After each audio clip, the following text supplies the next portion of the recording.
Ассалаумағалейкум достар, қалдарыңыз қалай? ютубқа қайтып оралдым. Негізі шыны керек осы бір ай, 2 ай бұрын видео салған болатынмын, қайтып ютубқа оралдым деген сияқты. Бірақ енді Павлодарда жүргеннен кейін көбінесе қол босай бермейді. Және де общагада тұрғаннан кейін видео түсіру ыңғайсыздық тудырады. Және де осындай помещение болмағандықтан, даже осындай подвалдың ішінде түсіре алмағандықтан, менде осындай мүмкіндік болмағандықтан ютубымды тоқтатуға мәжбүр болдым, шыны керек. Қазіргі уақытта тиктокты, инстаграмды жүргізіп жатырмын.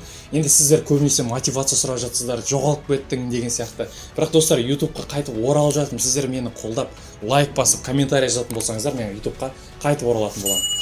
Достар, бүгінгі видеоның тақырыбы қандай болар? Яғни өзімнің армандарым және мақсаттарым туралы айтқым келеді. Алға қойған мақсаттарым және де осынша осы 18 жасыма дейін түсіндім, және де сіздерге де сол кеңестерді айтқым келіп отыр, сіздерді біліп жүрсін деген сияқты. Негізі шыны керек, барлығымызда арман болады, мақсат болады, бірақ оған жету үшін бізде неше түрлі кедергілер болады, өзімізге деген сенімсіздік болады, кейде андай ойлар болады, мына істі бастасам мен әрі қарай алып кете аламын ба деген сияқты. Барлығымыздың бір істі бастауға қорқамыз, былай айтқан шыны керек. Бизнес болсын, блогерство болсын, біреудің мнениясы қызық болып тұрады, әр жағын ойлап тұрасың, бастамай жатып, ананы қайдан табам, мынаны қайдан табам, ақша қайдан келеді маған кім телефон береді, кім маған микрофон береді, кім маған статья алып береді.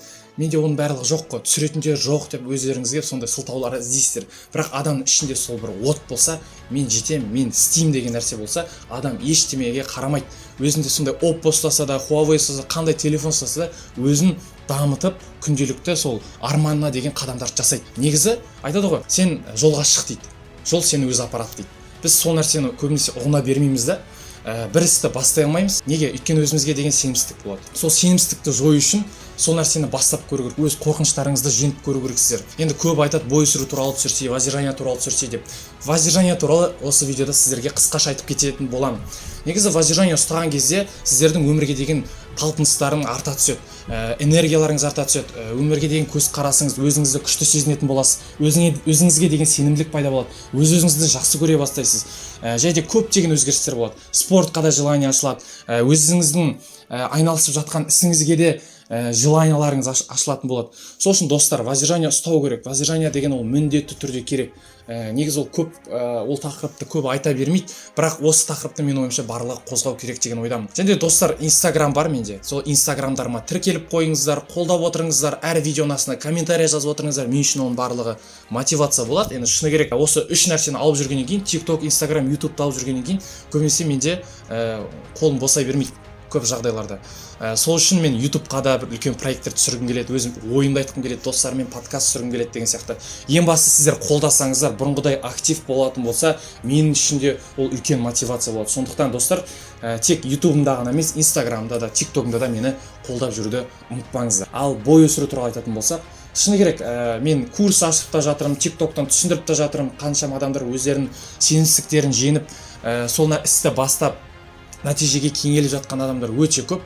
Көп адамдар ойлайды, мен 20-дан, мен 25-тен, мен 30-дан, қалай мен өсем?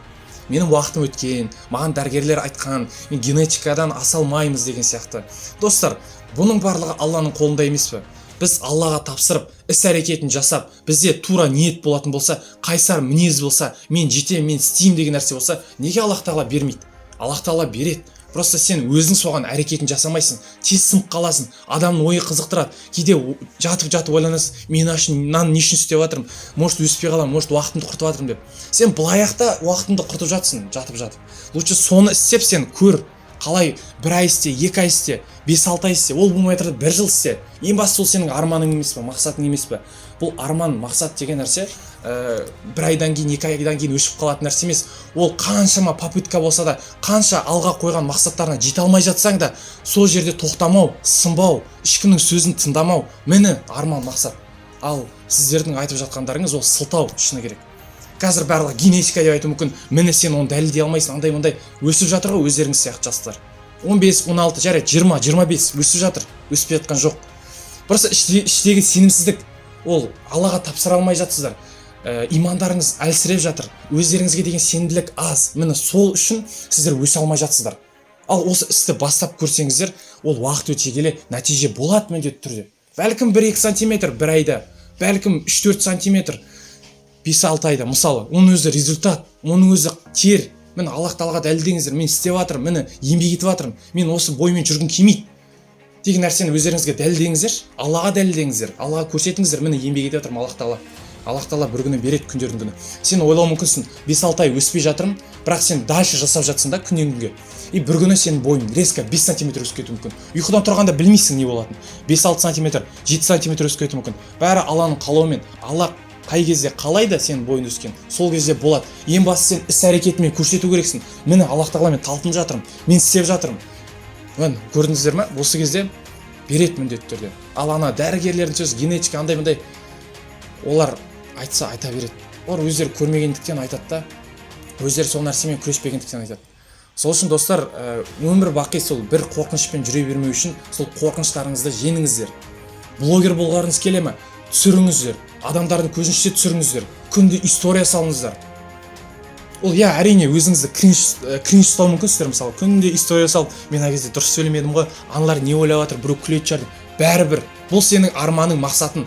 Олар ертең сен өмірден өткеннен кейін қабірдің астында жатқанда сені ойламайды, олар сені ұмытып кете салады.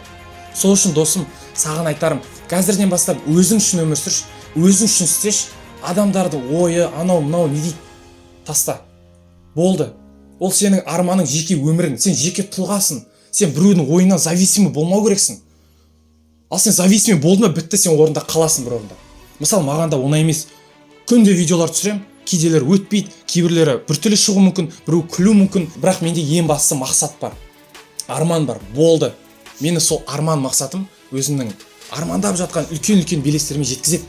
Мен күндердің күні сенем, осы видеоны да көріп айтып отырмын ғой. Сол үшін досым, ешқандай мотивация, ешқандай керек емес. Өзіңнен өзің мотивация ал, өзіңе қара, уақыт бөл. TikTok-тың ішінде, Instagram ішінде отыра берме. Біреудің өмірі қызық па саған? Мысалы, қарап отыратын болсаң.